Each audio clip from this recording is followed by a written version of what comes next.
군 시절 행군이라는 걸 할 때가 있습니다. 굉장히 긴 거리를 무거운 군장을 메고 딱딱한 군화를 신고 걸어야 되는 일이죠. 굉장히 힘듭니다. 하다 보면은 정말 이거 행군이고 뭐고 다 집어치우고 주저앉고 싶을 때가 있는데, 그럼에도 불구하고 그거를 합니다. 어떻게 할 수 있는가? 일단 앞사람이 갑니다. 그리고 뒷사람이 오거든요. 그 사이에서 저도 같이 가는 겁니다. 그걸 할 수 있는 이유는 뭐냐면 다 같이 그걸 하고 있기 때문에 그냥 하는 거예요. 그런데 우리가 만약에 다 같이 하는 상황이 아니라면은 어떨까요? 할 수 있을까요? 힘이 들고 괴로울 겁니다. 행군뿐만 아니라 우리는 모든 일에 있어서 그런 부분들을 의식할 수밖에 없습니다.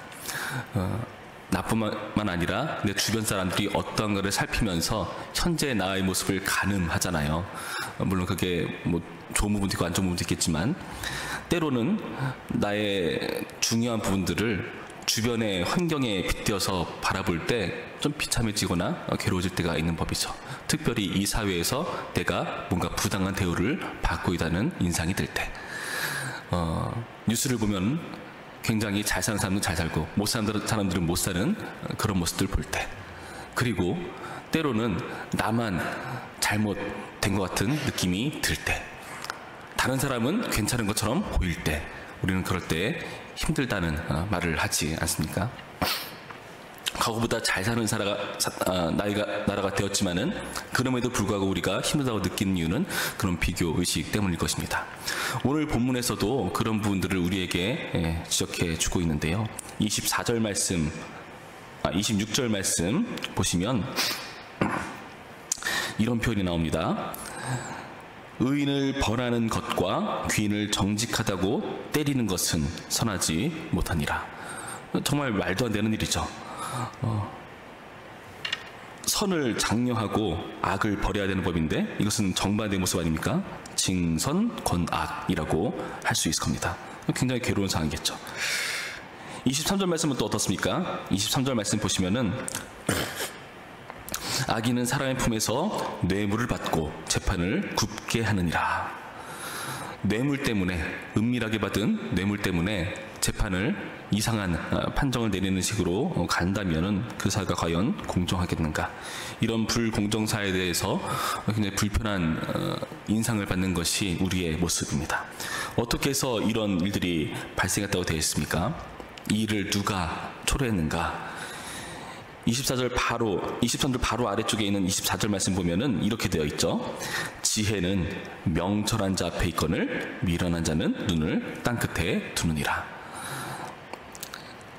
악인에게서 비롯된 의인을 박해하고 괴롭히는 그런 모습들이 바로 미련한 자의 시선이 어디 있는가, 내가 서 있는 자리가 어디인가에 따라서 달라진다고 밝혀줍니다.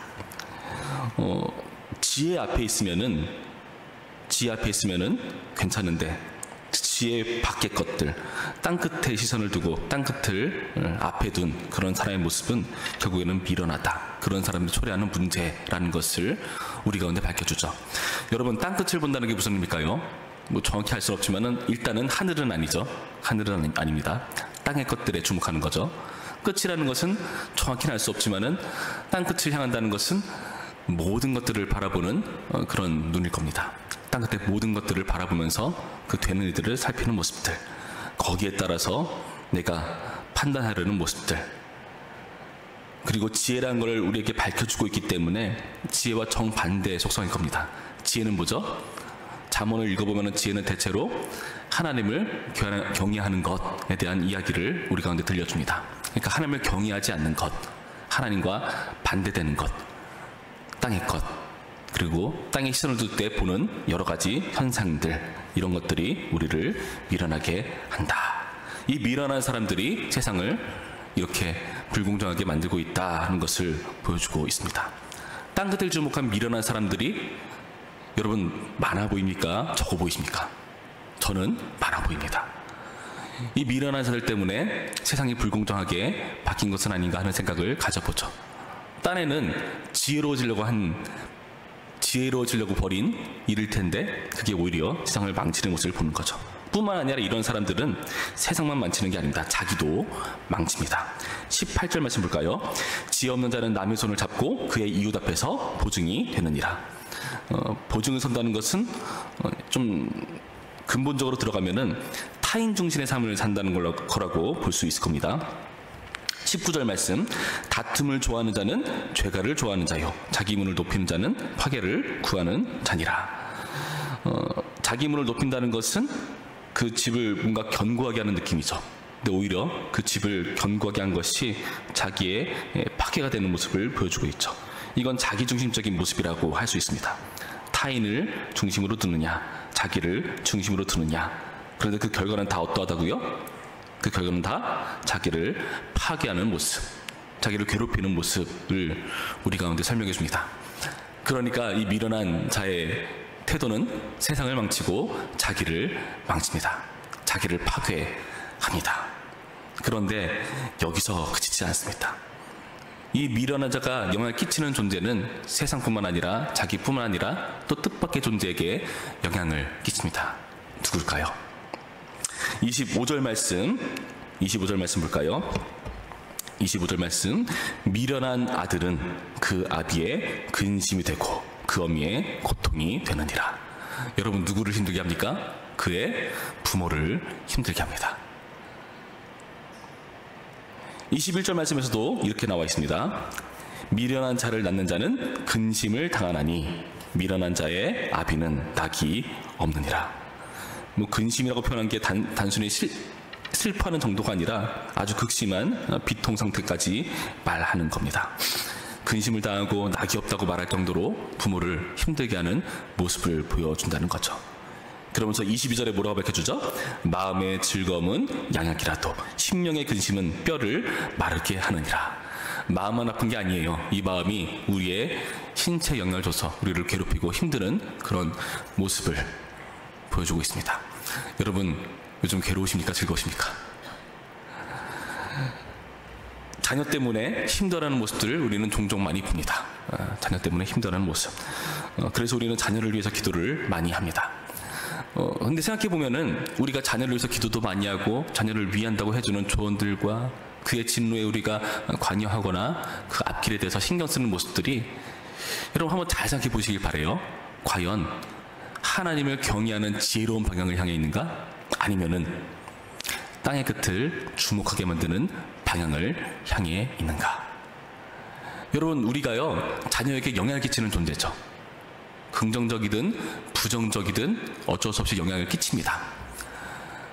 그런데 우리는 그 자녀에게서 영향을 받는 존재예요. 나의 즐거움과 근심은 어디 있을까요? 우리 자녀가 공부 잘해가지고 1등하는 것 물론 기쁘겠죠. 그런데 그게 우리를 기쁘게 하는 게 아니라 그 1등하고 잘 나가는 자녀가 지혜롭게 행하는가 아니면 미련하게 행하는가, 거기 달려있다고 말합니다. 그가 자기를 파괴하고 세상을 파괴하는 악한 방면으로 그런 쪽으로 나아간다면 우리에게 근심이 된다고 하는 겁니다. 그런데 그가 그렇게 열심히 공부하고 성실히 살아가지고 자기를 위하는 삶이 아니라 오히려 세상을 이롭게 만들고 하나님을 경외하며 교회를 세워나가는 그런 방향으로 나간다면 여러분, 그게 우리의 즐거움이 되는 겁니다. 근데 안타까울 때가 많아요. 공부만 잘하면 되나 봐요. 그러니까 공부 잘하기 위해서 신앙을 좀 내버려 두는 것 괜찮다고 여깁니다. 저는 한편으로는 고3 수험생을 둔 부모에게 안타까울 때가 있어요. 물론 우리 교회가 그렇단 말은 아닌데 꼭 고3만 되면 무슨 면죄부를 받는 것 같습니다. 잠시 교회를 쉬어도 되는 그런 아주 이상한 현상들. 중요한 시험은 일요일 날 하는 경우가 많습니다. 주일날 하죠. 어떻게 해야 될까요? 물론 그 심경은 이해는 된다마는 저는 그런 부모 보고 싶습니다. 주일날은 교회 나가야지 뭔 소리냐. 여러분, 무슨 말도 안 되는 소리냐 그렇게 여기십니까? 저는 진짜 하나님 믿는 사람이라면은, 신앙을 가졌다면은 때로는 그런 신앙을 보여주는 것도 필요하지 않나 생각해 봅니다. 어떤 사람이 과연 잘 나갈 것인가? 어떤 사람이 과연 행복해질 것인가? 어떤 사람이 과연 하나님께 복을 받을 것인가? 여러분, 우리는 어떤 자녀를 양육하고 있습니까? 지혜를 주목하는 명철한 자녀를 양육하는지, 아니면 땅끝을 주목하는 미련한 자녀를 양육하고 있는 건 아닌지, 여러분 우리의 태도를 잘 돌아봐야 한다는 겁니다. 우리는 자녀에게 가장 크게 줄 수 있는 선물이 뭘까요? 신앙입니다. 여러분, 저는요 가난하게 살았어도 부모님께 참 감사한 게 있어요. 어머니께 감사한 게 있어요. 어머니는요 저한테 뭐라 가르치셨냐? 학교는 안 나와도 돼, 교회는 나가야 돼. 저는 그 말 들었습니다. 여러분, 이런 말 하는 것 제가 커버리기가 쉽지 않겠다는 생각이 들어요. 근데 그렇게 말씀하실 정도의 분이셨습니다. 신앙적으로 뭐 대단한 성경 지식이 있는가? 그런 분 아니세요. 그런데 단호하게 이건 분명히 하실 때, 어릴 때부터 너는 신앙을 가져야 돼. 여러분, 이게 진짜 복입니다. 그렇다고 제가 지금 불행하냐? 저는 그렇게 생각하지 않아요. 남들보다 조금 못 먹을 수는 있겠죠. 남들보다 조금 못 가질 수는 있겠죠. 남들과 비교하면은 내세울 게 없을지도 모릅니다. 그러나 저는 불행하지 않습니다. 저는요 확신을 가집니다. 하나님께서 나를 보고 계시고 축복해 주신다. 여러분, 이런 태도가 우리에게 필요하지 않나 생각해 봅니다. 여러분, 우리 부천평교회가요 단순히 자기만 잘 먹고 사는 그런 사람을 키우는 게 아니라 모든 부분에 있어서 신앙을 가지고 영성과 인성과 실력까지 겸비한 그런 사람을 기르는 일들을 위해서 노력합니다. 드림스쿨이 대표적인 예죠. 여러분, 공부하는 목적이 자기 단순히 잘 되기 위한 게 아니라 남을 세우고 세상을 이롭게 하는 방향으로 나간다면은 여러분, 그게 얼마나 하나님께 복이 되고 우리에게 복이 될까요? 그리고 더 나아가서 여러분이 즐거워지는 일입니다. 여러분이 건강해지는 일입니다. 여러분, 이걸 명심하는 오늘의 말씀 있기를 바랍니다. 부디 오늘 말씀을 통해서 세상이 불공정하고 자기 파괴를 일삼는 이런 세대 가운데에, 그래서 한숨 쉬는 부모가 넘쳐나는 이 시대에 진정으로 지혜로운 하나님을 경외롭게 경외하는 그런 자녀를 양산하는 그런 사람들을 길러내는 그런 우리 부천평교회이기를, 우리 모든 부모이기를 주님의 이름으로 축원합니다. 기도하겠습니다. 참 좋으신 하나님, 은혜를 감사드립니다. 주님의 은혜 안에서 이처럼 우리가 서 있습니다. 우리가 하나님을 경외하는 자가 되었기 때문에 우리는 불행하지 않습니다. 그러나 세상은 우리 가운데 땅끝을 보라고 말합니다.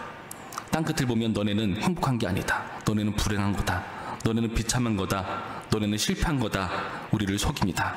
그러나 주님, 우리가 그런 메시지에 속아서 자신과 그리고 우리 자녀까지를 세상에 버려두게 하지 않게 하여 주시옵시고, 오히려 세상 가운데, 교회 가운데 하나님을 경외하는 진정한 우리 자녀를 길러내는 자들, 그리고 우리 스스로의 모습을 갖춰나가는 자들 될 수 있도록 인도하여 주시옵소서.